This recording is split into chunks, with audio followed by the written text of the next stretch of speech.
All right, so let's take a look at the Gandhi passage and give you guys some more help, give you some things to consider, maybe things that you glossed over the first time you read through it, okay? First of all, the blurb here, that's where we're going to really focus our attention because there's a lot of goodies in there, and that gives us our, 100-mile view, our big picture view about what is going on here, what's the situation. It gives us most of our information from CAP as well. So we've got Gandhi here leading a non-violent march in India protesting Britain's colonial monopoly and taxation of an essential resource, salt. Right? So this specific one was a triggering moment, right? This is going to be a triggering moment for a larger civil disobedience movement that eventually won India's independence from Britain. Okay? So a couple of key things there. That what we're going to be reading here in a second is a letter that was a triggering moment for a larger civil disobedience movement that eventually won India its independence. Okay, so this is like the spark. It's very, very beginning to a larger movement that eventually achieved independence. And Gandhi's writing to Viceroy Lord Irwin, who is the representative of the British Crown in India. Okay, so that might seem at first glance, okay, cool, he's writing to this one guy. Got it. But you got to think about this. Okay, he's the representative, meaning he symbolizes the British Empire in India, right? So therefore, he symbolizes the British and the colonial mindset.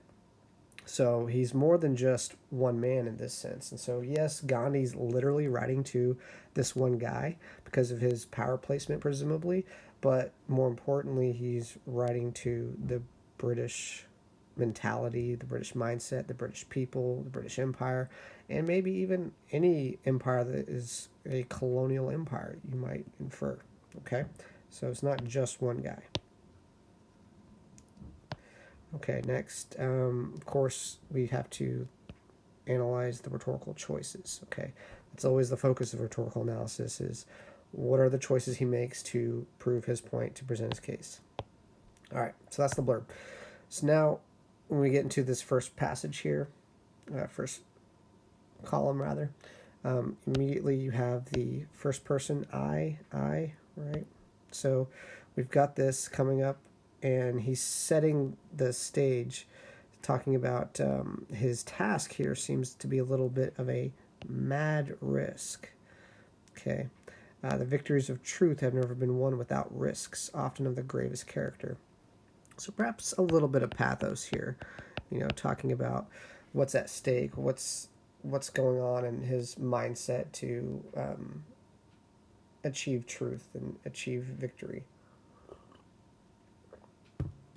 Then he goes into a word that you could use for diction, conversion, right? So this could be some diction here. This conversion of a nation, this conversion of the British people through nonviolence, right? So it's got this word, and you could dig into that word, probably a minor device that could be something you could dig into unpacking the connotation of the word, trying to get people going from one point to another point to make them evolve, to make them better. In this case, he's trying to get them to, which you'll see later, get them to think of the India as get them to think of India as an equal nation instead of a subservient nation, a nation that has its own valuable culture that's even older than the British culture. So that's a diction possibility there. The I is going to continue throughout the whole passage, but later you'll see you'll see a direct address, so keep your eyes out for that. So if you wanted to talk about could be something you could get into is how he begins his letter with I, and then later when he shifts to you could talk about that as a device that draws attention to his purpose. Okay, so next in the second paragraph here, he brings up this idea that is going to be a big one to serve, right? So he says, so he's stating his task here. I do not seek to harm your people. I want to serve them even as I want to serve my own. I believe that I've always served them. I served them up to 1919 blindly, but when my eyes were open and I conceived non-cooperation, the object still was to serve them. All right, so you've got this repetition here. That could be a device for sure that you could talk about. And you get into the fact that, he's, again, his agenda is not to harm people. He wants to serve them. So it's a positive connotation.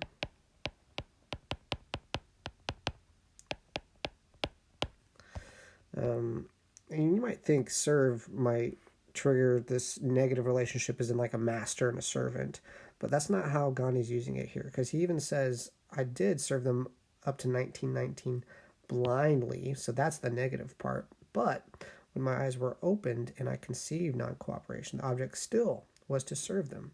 So I'm going to say, I'm spinning this as my interpretation, is that he's using the word serve in a positive way, not as we might think as this master-slave relationship or master-servant, like better and then lesser.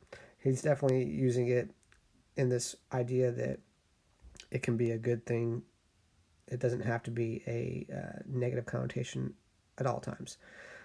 But definitely he used it saying, I served them up to 1919 blindly. That part was the negative part, saying he just followed their orders, followed the protocols blindly. But now he is still serving them with his eyes open, and so he still wants to serve. Okay, so you can dig into that word. So there's obviously diction, like I already said, the positive connotation, but you get into more about what is happening here with this word as far as what does it mean to serve, right? And there's a lot you can dig into that, symbolically speaking, and it's going to build upon what he's going to get into later in just a second. But you'll see there's plenty to dig into with this section right here. It's repetition of serve adds emphasis to his idea that you have to work with the British still. He's not trying to sever ties with the British. That's not his goal. He doesn't want to hurt people. He still wants to serve. And so through servitude, he sees a chance for equality. It sounds kind of weird. It sounds like a paradox, but here he sets this premise that through servitude, we can have equality. So it's going to be like a mutual servitude, if you can think of it like that, to where both sides are serving not just their own self-interests, but they're serving each other to help each other. Okay, so that's kind of what he's setting up here. So big idea. Repeated, it's clear. That's a big one. I would go into probably. Next, you've got some metaphors in here as well, like I already said, like the blindly part, and then earlier with the mad risk, the victories of truth. So you could also touch on that briefly as a minor device. But here, let me erase this first so we got some space. Here we have the beginning of a if-then, kind of a syllogism, a logical appeal. So you've got some, logos going on here. So if right there, and then you got if right here. You're going to see it a little bit later, right here. Okay, so this if, then, it's a logical appeal, saying like if this happens and this happens, if that happens and this happens. Okay, so that's another device he's going to be using to leverage his point. So that's just at a glance, you can see that right there 4 times, right? And I think there might have been a couple more I might have missed, but those are going to be some big devices as well you could pull into for logos, the logical appeal. And what he's saying, especially right here towards line 25, if the people join me as I expect they will, the sufferings they will undergo, unless the British nation sooner retraces its steps, will be enough to melt the stoniest hearts. Right, so there's that metaphor. Okay, so, and this is, again, going back to our blurb, right? Remember, this is the triggering moment that led to larger civil disobedience that eventually won. Okay, so this is the beginning. And so when he says, if the people join me as I expect they will, right? He doesn't know this for sure yet, but we know, hindsight, that this does lead to a larger civil disobedience movement, which eventually wins them their independence, right? So he's right on with this logic. This logic is 100% accurate. All right, so that's something you could get into with the logos, the if-then setup, the if-then syllogism, this logical, appeal to Lord Irwin and the British people in general, in the British Empire, that if this happens, then this will happen. If this happens, then that'll happen, right? Sets up a very clear, precise, analytical, logical idea to prove his point. Okay. Down here in line 34, we have the first usage of you. So now he's switched from, he didn't switch. He's still going to continue to use I, okay? But he brings up this direct address here. So directly addressing Lord Irwin and the British, okay? So if the British commerce with India is purified of greed, okay, so now we've got some specific words that are going to help establish some tones here.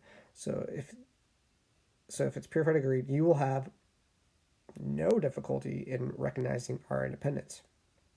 I invite you then to pave the way for immediate removal of those evils, and thus open a way for a real conference between equals, interested in only promoting the common good of mankind through voluntary fellowship and arranging terms of mutual help and commerce equally suited to both.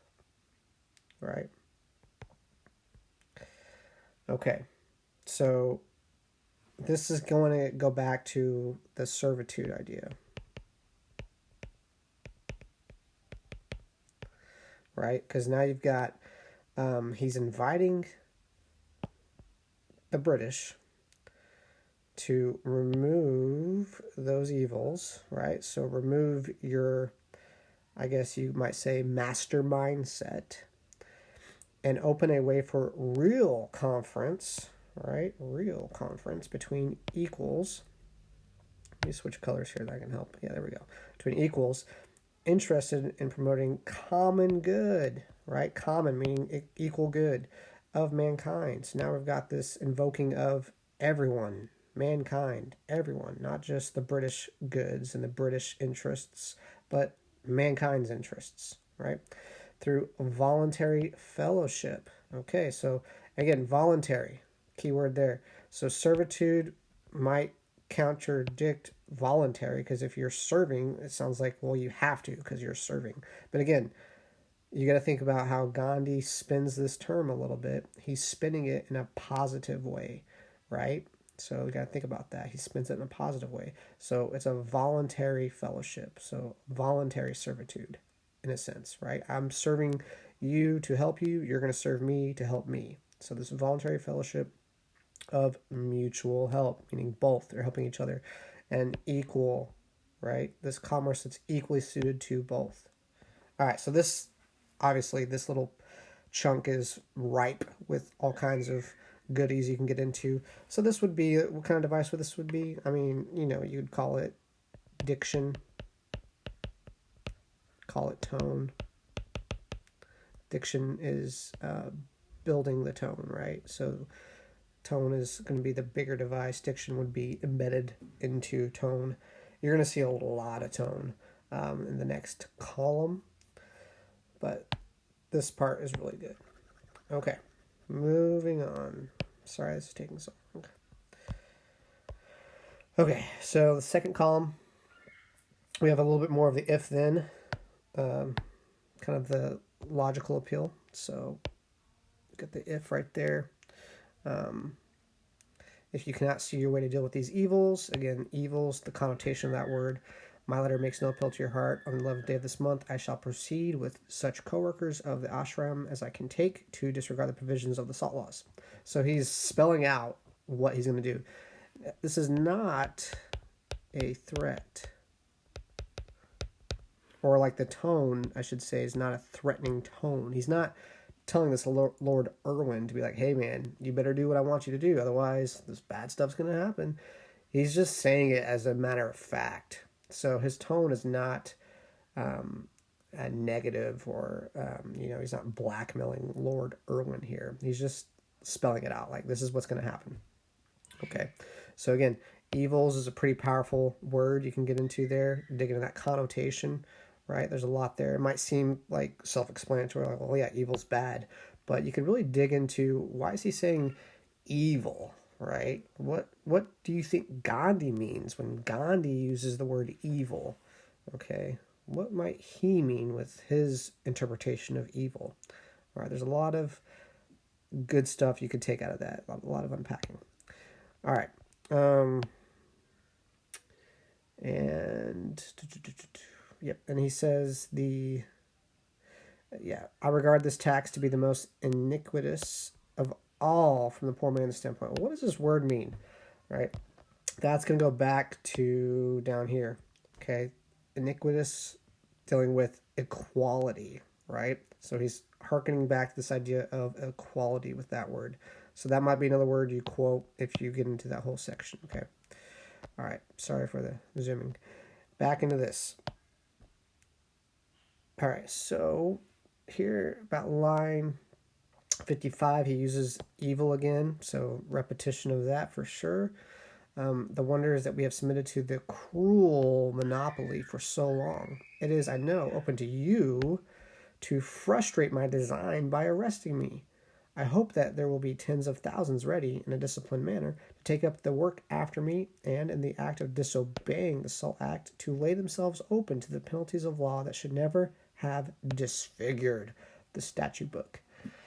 Okay, so we've got, let me get some color going here. Okay. In fact, monopoly is a negative term here. Okay. So you've got that, and then he's telling him that as a concession,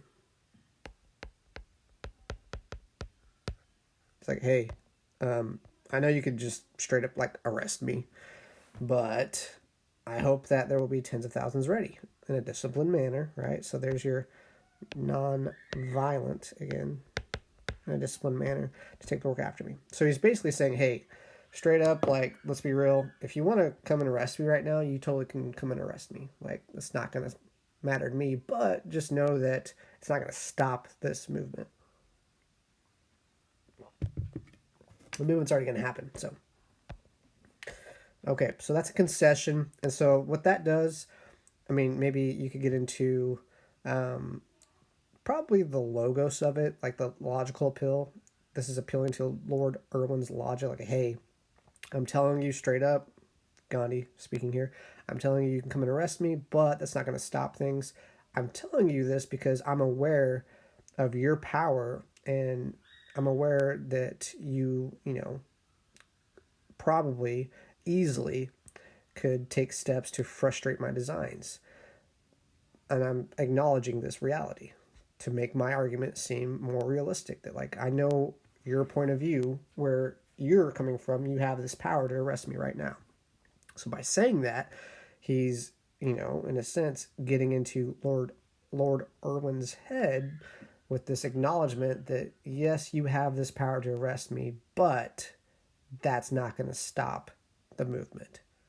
Okay, so he's helping prove his point by, acknowledging that Lord Irwin has this innate power as a, official here in India, but he's, bringing up the idea that the movement's going to happen without him anyways. Okay, last little chunk here. And this whole thing is, oh, by the way, I haven't been doing shifts. I just realized that. So let me put a shift here. So definitely a shift here, I would say, because now the topic is going to come back to the letter in general. And then I would say a shift here. So that's where I would put the shifts. Now, if you have a different spot, that's okay. Remember, shifts are arbitrary, largely. Sometimes they're pretty obvious, but sometimes they're not. Sometimes they're kind of hard. Sometimes you may not see a shift, period. It may not make sense. And we've talked about how to deal with those different situations. But in this case, if you want to break it up into thirds, I would recommend putting your shifts here. So those 2 green marks that I just put on the board. So that's what I would do if I were you, if you're interested in your shifts. Now, remember, you can always organize by device. You don't have to organize by section. Okay. So going back to this down here. The tone really picks up, again, massively here, I would say. I have no desire to cause you unnecessary embarrassment or any at all, so far as I can help. Okay, that does not sound to me like a guy who's threatening another guy, right? This isn't like, I don't know, this isn't passive aggressive. This is truth. This is honesty. Like, this is coming from someone who is a loving person. He's being straight up honest here. He said, hey, you can arrest me if you want. That's fine. I know you have that power, but the movement's going to continue. This is what's going to happen. We're going to march nonviolently. I have no desire to cause you an unnecessary embarrassment or any at all, so far as I can help, right? Going back to this idea of servitude. Again, not a negative thing, the way Gandhi is spinning it. Okay, but this is bolstering that idea of servitude again. That, I have no desire to cause you any unnecessary embarrassment. If you think that there is any substance in my letter, and if you will care to discuss matters with me, and if to that end you would like me to postpone publication of this letter, I shall gladly refrain on receipt of a telegram to that effect soon after this reaches you. All right, so who cares? What does this mean? Well, this is a concession again. Right? He gives Lord Irwin a chance. He's saying, hey, man, like, if this letter sparks something in you and you want to talk, I will postpone this whole thing, right? I'll postpone the publication of this letter in the newspaper or wherever he's going to post it. And, we'll hold off on things if we feel like we can have a productive talk, right? So he's being reasonable. This is very reasonable here. Right, he's giving Lord Irwin a chance to kind of discuss this behind closed doors, if you will, to reach equality, to reach a more peaceful solution, right? So that's what he's doing here.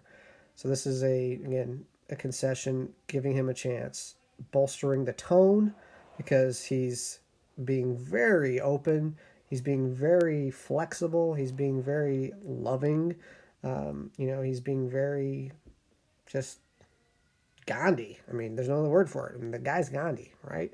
He's being very Gandhi. Gandhi's being very Gandhi. All right.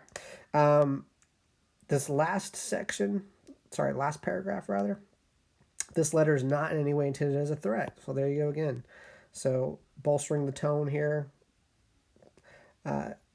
It's a simple and sacred duty, peremptory on a civil resistor. Therefore, I'm having it specially delivered by a young English friend who believes in the Indian cause and is a full believer in nonviolence, and whom Providence seems to have sent to me, as it were, for that very purpose. Okay, Providence, sacred, evil, right? You could look up what the ashram is. It tells you ashram is a spiritual retreat, right? So, gee, golly willikers, we've got sacred, Providence, evil, the spiritual retreat. Okay, so there is something there you could tie into as well and dig into with like his religious beliefs. That's on there as well. And, presumably Lord Irwin is a, Christian. And so Gandhi, Hindu. But they might have some similarities there. There might be this appeal to religion that you could get into as well, perhaps. Okay. All right. And yeah, his tone overall is respectful, confident, clear. So you've got some great tone as a major device you could use. You've got this if-then logical syllogism you could use as a major device. You've got this repetition of serve and all that we've talked about with serve. There's a lot of word choices that bolster this idea of servitude, leading to equality, that you could talk about, and how Gandhi's spinning the word serve past its typical connotation, because typically when you say serve, that sounds kind of negative, like, oh, I have to serve you, as in you're the master, I'm the servant.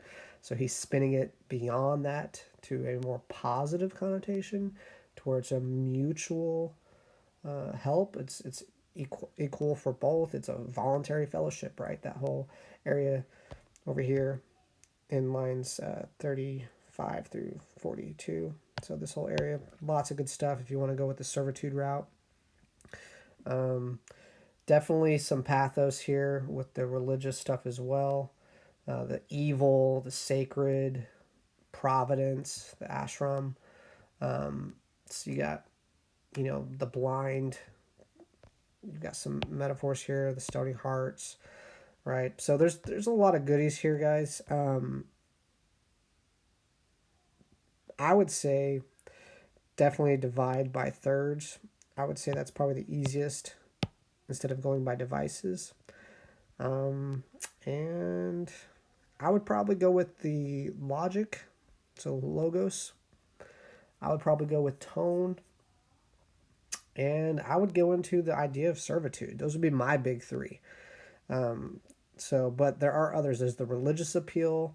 You can go into the metaphors. You can go into, if you want to skip the bigger if-then syllogism and just focus on the concessions as a logical appeal, you could do that. So you've got options on this one. You could talk about how he starts off with I, and then the director address of you. That could be something you could talk about as a major device if you wanted to. Or you could embed that into tone. I would recommend going that route. I think tone is such a big component of this that tone deserves to be its own major device. And there's so much you can spin from tone. The I, the you, the postponement of the publication, the I have no desire to embarrass you, the way he talks about equality. So tone is the biggest device, I think, in this whole thing. There's so many offshoots from tone that could be major as well, or just a bunch of minors. It depends on how you guys want to spin it, and you always decide, as far as when you've identified these major and minor devices, you decide based on what you feel is working for you, what makes sense to you. That's what you decide, right? So if the tone thing doesn't make sense to you, even though I just said it's probably the biggest one, if you're not seeing how the dots connect, if you don't see how his tone is evident and it's pronounced for this whole passage, that doesn't clearly appear in your brain, then don't do tone, right? Just because I said it's a big one doesn't mean the biggest one. Doesn't mean you have to do it. You should do the devices that you feel like make sense to you, that you can analyze and explain how that device, how that rhetorical choice helps him present his case. That's the ultimate thing. So hopefully this has been helpful. I hope I didn't repeat things too much. I hope I didn't go in too many circles. But if you have any more questions on Gandhi, you can always email me, guys. I'll be trying to do another video like this on the next passage, the Adams letter. All right. Hopefully you guys are all hanging in there. Talk to you later.